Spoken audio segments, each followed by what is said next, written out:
क्या नाम है भाई आपका? रवि। कहाँ से आए हैं आप? गया। अच्छा, तो ये आपका कौन-सा अटेम्प्ट था? दूसरा। दूसरा अटेम्प्ट था। तो दूसरा अटेम्प्ट था और आपका ये दूसरा मेंस भी है, तो इस जर्नी में आपने इस बार क्या नई तैयारी की? तो इस बार फोकस तैयारी ज़्यादा किया, मतलब जैसे पिछली बार काफ़ी रैंडम तैयारी कर रहे थे, ऑर्गेनाइजेशन में कम था। इस बार मतलब इंट्रो क्या, इंट्रो प्रिपेयर करना, कंक्लूजन प्रिपेयर करना, फ्लो चार्ट, अब थोड़ा ज़्यादा ऑर्गेनाइज तरीके से तैयारी हुआ है। अच्छा, आपने लगातार दोनों बार प्रीलिम्स निकाला है, तो प्रीलिम्स की किस तरह से तैयारी करें स्टूडेंट जो हमें देख रहे हैं? मतलब बेसिक बुक पढ़ो, हुँ, हुँ। मतलब basic N C R T L H के अंदर वो सब बिल्कुल रटा हुआ होना चाहिए, तो हो जाता है। न्यूज़पेपर डेली, 1.5 घंटे, 1 से 1.5 घंटे न्यूज़पेपर डेली, तो हो जाना चाहिए। अच्छा, इस प्रिपरेशन की जर्नी में आपका स्ट्रगल क्या रहा है? अपने स्ट्रगल के बारे में कुछ बता सकें? स्ट्रगल तो बहुत सारे बताइए। हैं, इमोशनल स्ट्रगल भी है, मतलब आपको डर लगते रहते है जब भी कि जैसे आपके साथ वाले हैं जो पीयर ग्रुप है, जैसे हम आईआईटी कानपुर से आते हैं, जी। तो जो मेरा पीयर ग्रुप है वो जैसे काफ़ी अच्छा कर रहा है, आईआईटी के लोग तो अच्छा करते हैं, हुँ, तो हुँ। पीयर ग्रुप काफ़ी अच्छा फाइनेंशियली भी काफ़ी अब कमा रहा है। तो अब पीयर उनसे आप कंपैरिजन कीजिएगा तो आपको लगेगा कहीं हम गलत डिसीजन तो नहीं ले लिए हैं। बगल वाला मेरा साथ वाला जो है वो महीने का 2-2 ढाई-ढाई लाख कमा रहा है, और हम यहाँ घर वालों से और ऊपर ले रहे हैं, कमा तो कोई रहे नहीं है। वो स्ट्रगल है। फिर दिल्ली में रहने के काफ़ी स्ट्रगल है, तो अच्छा खाना नहीं मिलता है, अच्छा खाना, रेंट बहुत हाई है, रूम बिल्कुल छोटा सा है, उसमें इतना हाई रेंट है, तो उस type financial struggle, emotional struggle, पढ़ाई का तो स्ट्रगल है ही, चैलेंजिंग एग्ज़ाम तो है ही, तो उस वो स्ट्रगल तो हर किसी को ही है, पर ये इमोशनल स्ट्रगल और ये जो रहने का स्ट्रगल है वो अलग होता है, जो काफ़ी लोग अपने तैयारी में उसको इंक्लूड नहीं करते हैं, पर उसके लिए मेंटली प्रिपेयर हो के दिल्ली आना चाहिए। दिल्ली जा रहे हैं तो ये सब भी आपके सामने चैलेंजेस जाएंगे, उसको कैसे, तो कई बार आपको लगेगा मेंटली काफ़ी, आपको लगेगा कि आप ड्रेन आउट हो चुके हैं। हमको खुद इस तैयारी में कई बार लगा मेंटली पूरे ख़त्म हो चुके हैं, और तो उसके बाद आपको फिर से रिचार्ज होके लगना पड़ता है। तो जैसा कि आपने बताया आप आईआईटी कानपुर से हैं, तो पीयर ग्रुप तो आपका बहुत अच्छा तो होगा ही। तो कई बार ये जो है जब आप देखते हैं आपके पेरेंट्स जब देखते होंगे कि आपके जो पीयर ग्रुप थे आपके साथ जो थे वो इतना ज़्यादा अर्न कर रहे हैं, तो पेरेंट्स का क्या रिएक्शन है? नहीं, जैसे मेरे केस में तो ये काफ़ी लकली अच्छा रहा कि मेरे पेरेंट्स कभी इस बात पे फोकस नहीं किया कि बाकी लोग क्या कर रहे हैं, मतलब फिर मेरे पे फोकस रहा कि हम क्या कर रहे हैं, तो उसके उस हिसाब से लकी रहे। बाकी पेरेंट्स हो सकते हैं, तो उनके बारे में हमको आइडिया, पेरेंट्स कभी वैसा रहे नहीं है कि प्रेशर डालना, तो उसके बारे में ज़्यादा बता नहीं सकते। बट आपने लगातार 2 बार प्रीलिम्स निकाला तो ये भी बहुत बड़ी मोटिवेशन की बात है कि आप सही ट्रैक पर हैं। क्योंकि 2 बार कोई मेंस लिख रहा है तो उसकी ये तो है कि प्रीलिम्स उसका हर बार क्लियर हो रहा है, मेंस में कहीं थोड़ी दिक्कत रही होगी आपकी पिछली बार। तो अब की बार जो नई तैयारी थी उसमें क्या-क्या आपने मॉक्स लिखे, कितने मॉक्स लिखे, किस तरह से किया वो बता सकते हैं? जैसे ये एक तो पिछली बार हम मॉक बहुत लिखे थे, हुँ, हुँ। तो इस बार हम मॉक काफ़ी कम लिखे हैं। हमको लगा कि हम पिछली बार लिखने पे, मतलब एक तो ये भी होता है इस तैयारी में कि जब आते हैं तो हवा बन चुका होता है कि आंसर राइटिंग ही सब कुछ है, तो हम पिछली बार काफ़ी ज़्यादा टेस्ट लिखे थे उसी हवा के डर में कि मैं पेपर कंप्लीट नहीं होगा, हमको लिखने नहीं आता ये वो। पर इस बार हम सोचे कि पहले कंटेंट हो उसके बाद आंसर, अगर कंटेंट हो जाए तो खुद ब खुद बहुत चांस है कि निकल ही जाएगा। मैं इस बार फोकस ज़्यादा कंटेंट बनाने पे था। इस बार जो कंटेंट होगा तो अपने आप ही दिमाग में आता रहता है, तो ये मेरे को लगा कि इस बार सही तरीका है वैसे आपका। मतलब हमको तो मतलब काफ़ी काम किया, मैं पेपर जीएस के पेपर भी कंपैरेटिवली अच्छे हुए हैं, जीएस 2 उतना अच्छा नहीं गया, बाकी 3 पेपर काफ़ी ठीक गए पिछली बार के मुकाबले। तो तो आप क्या दिल्ली में अकेले रह के तैयारी कर रहे हैं या आपके साथ भी कोई फ्रेंड्स है या आपके आईआईटी के दोस्त हैं वो भी कुछ होंगे जो आपके साथ तैयारी कर मतलब रहे रूम में तो साथ में कोई नहीं, रूम में तो अकेले हैं, मतलब पर ऐसे दोस्त हैं जो अगल बगल रहते हैं, पर ऐसे तो रूम में अकेले ही रहते हैं? हैं। अच्छा, जैसे आप मतलब थक जाते होंगे कि मतलब कि यार बहुत ज़्यादा तैयारी हो गई, डिप्रेशन आता होगा, तो उसके बाद कैसे डील करते हैं? आप उनको मोटिवेट कैसे करते हैं नेक्स्ट टाइम के लिए?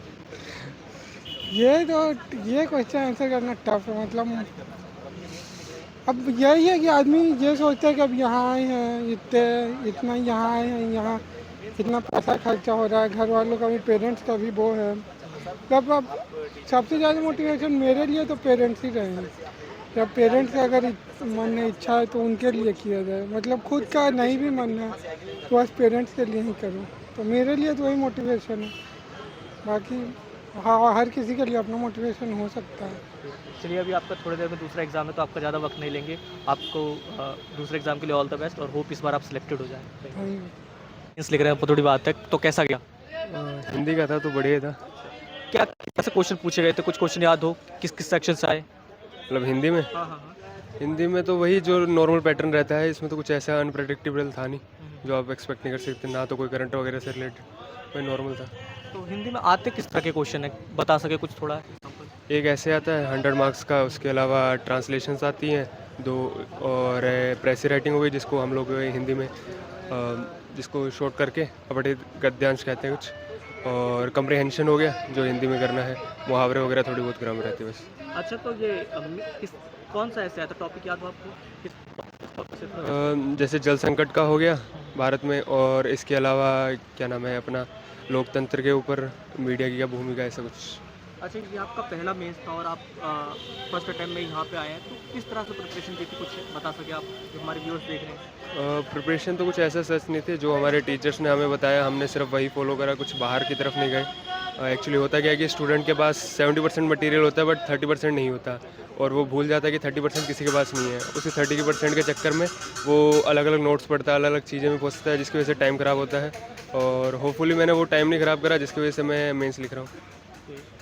तो अब जो है आपका थोड़े समय में सेकंड पेपर है, तो उसके लिए क्या तैयारी है? इंग्लिश का पेपर है वो तो हो जाएगा, सच कोई तो प्रॉब्लम ये वाला एग्ज़ाम में कुछ टाइम लिमिट की कोई दिक्कत आई, क्योंकि हिंदी का पेपर काफ़ी लेंदी होता है? तो नहीं कैसा- है, सच कुछ नहीं है, कट शॉर्ट करा गया था सब कुछ, और रेगुलर प्रैक्टिस करोगे तो टाइम आ जाता है अपने हाथ में। चलिए, आपको सेकंड पेपर के लिए all the best. Thank you. English you can नहीं स्पीक इन नहीं इंग्लिश? मतलब गुजराती का पेपर था। ओके, आपका गुजराती था? Gujarati. But you can speak in Hindi? हाँ, I can okay, speak in Hindi। सो क्या नाम है आपका? रंगानी मोहित, ओके, कहाँ से आए हैं आप? कच्छ गुजरात। अच्छा, गुजरात से आए हैं और आप अपना गुजराती में पेपर दे रहे हैं, तो कैसा रहा एक्सपीरियंस? एक्सपीरियंस बहुत अच्छा रहा, मतलब अपनी मदर टंग में पेपर देने में मतलब कम्प्लीटली मज़ा आया।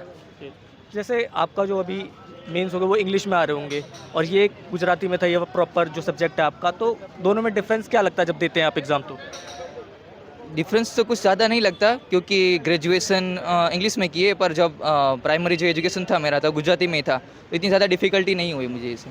तो इसमें ऐसे किस तरह से पूछा गया था, उसके बारे में बता सकें?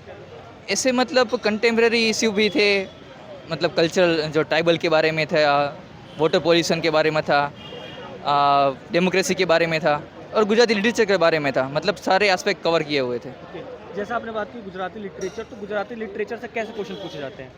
लिटरेचर मतलब ऐसे मतलब जो कोट होते हैं, खाली चणो वागे गणो, बहु मोटा बोल बोलवा, मतलब ऐसे कुछ जो फेमस कोट होते हैं जो पोएट के राइटर के, तो मतलब इस टाइप के क्वेश्चन पूछे जाते हैं, क्योंकि गुजराती का पेपर था इसलिए। ओके, तो 3 घंटे जो एग्ज़ाम में दिए गए आपको, तो आपने इस लिमिट में कर दिया कि या फिर आपको थोड़ा और टाइम की जरूरत पड़ेगी, लाइक थोड़ा सा और टाइम मिल जाता तो और अच्छा नहीं, लगता? पेपर कंपलसरी था, मतलब कि लास्ट में आधा घंटा बच गया था, ऐसे ही बैठा था, मतलब 2.5 घंटे में पेपर कंप्लीट हो गया आराम से। तो जो बच्चे हिंदी में लिख रहे हैं और आप जो गुजराती में लिख रहे हैं, तो क्या लगता है कि जो बच्चे जो हिंदी में लिख रहा है उसको ज़्यादा बेनिफिट होता है, या जो आप अपनी मदर टंग में लिख रहे हैं उनको ज़्यादा फायदा होता है? मतलब जीएस की बात कर रहे हो आप? हाँ जी, लैंग्वेज की।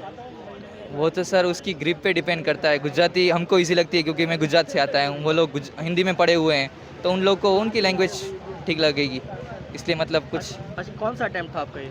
ये मेरा सेकंड अटेम्प्ट था, सेकंड अटैम्प्ट था और पहला मेंस? पहला मेंस था। तो पहला मेंस है, तो क्या क्या स्पेशल तैयारी की थी इस बार आपने, जो पिछली बार नहीं हुआ था और इस बार हो गया? मेरा तो सीसेट में ही रह गया था, क्योंकि सीसेट की प्रैक्टिस नहीं की थी मैंने, इसलिए तो इस बार थोड़ी ज़्यादा प्रैक्टिस की तो इस बार हो गया। तो क्या क्या टॉपिक आपने, जैसे जो स्टूडेंट हमें देख रहे हैं, जो नए जो स्टूडेंट्स आने वाले हैं, तो वो प्रीलिम्स की तैयारी करना चाहते हैं, तो वो किस तरह से स्टार्ट करें उसके बारे में बता सकें? मेनली तो बेसिक बुक एनसीईआरटी और जो बुक्स हैं लक्ष्मीकांत, नितिन सिंघानिया, वो पढ़े और पीवाईक्यू एनालिसिस करें, उसके बाद तो ज़्यादा कुछ नहीं होता। अच्छा, आंसर राइटिंग लिखने से पहले आपने कितने मॉक एग्ज़ाम लिखे थे? नहीं, मैं इतनी ज़्यादा मॉक्स नहीं लिखने पाया, क्योंकि मेरा इंडियन फॉरेस्ट सर्विस का है, तो मेरे 2 ऑप्शनल करने में बहुत ज़्यादा टाइम निकल गया, तो जीएस इतना हो नहीं पाया, इसलिए मतलब ज़्यादा ऑप्शनल के ठीक ठाक मॉक्स लिखे हैं, पर जीएस का इतने मॉक्स नहीं दे पाया मैं। तो चलिए अभी थोड़ी देर में आपका दूसरा एग्जाम होगा, उसके लिए all the best. Thank you.